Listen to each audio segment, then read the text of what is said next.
When did you have no choice but to escape from your own family? People always assume I ran away because my parents were super strict. God, I wish that was the reason. The truth is way darker. My family had my entire life mapped out before I was even old enough to understand what choice meant.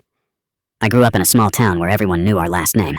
My grandfather owned half the businesses, my uncles ran the rest, and on the outside, we looked like this perfect, tight-knit family.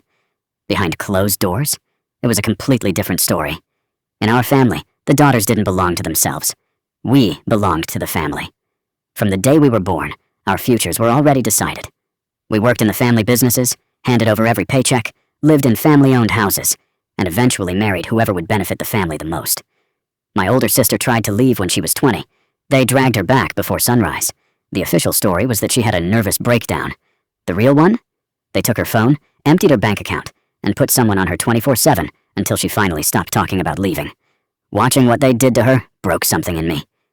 That's when I started planning my escape in secret. Every single tip I made waitressing, I hid in a different spot. Inside old shampoo bottles, sewn into jacket pockets, taped under the bottom drawer of my dresser. It took me 4 long years to save just over $6,000.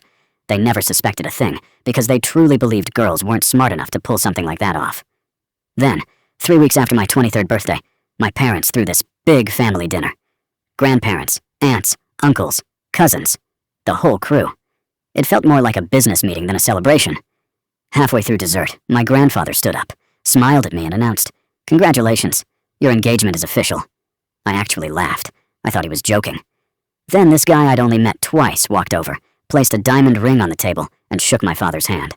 Everyone clapped. My mom was crying. But they weren't happy tears. They were defeated ones. That night, after everyone left, she slipped into my room. She didn't hug me or tell me it would all be okay.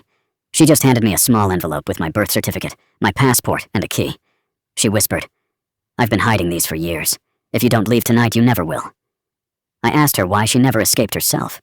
She looked down at her wedding ring and said, "I waited too long." At 2 a.m., I climbed out my bedroom window with one backpack. I didn't even use the front door. Every uncle had a spare key. I drove for 3 hours straight before I had to pull over because my hands were shaking so badly I couldn't hold the wheel. I thought I was finally free.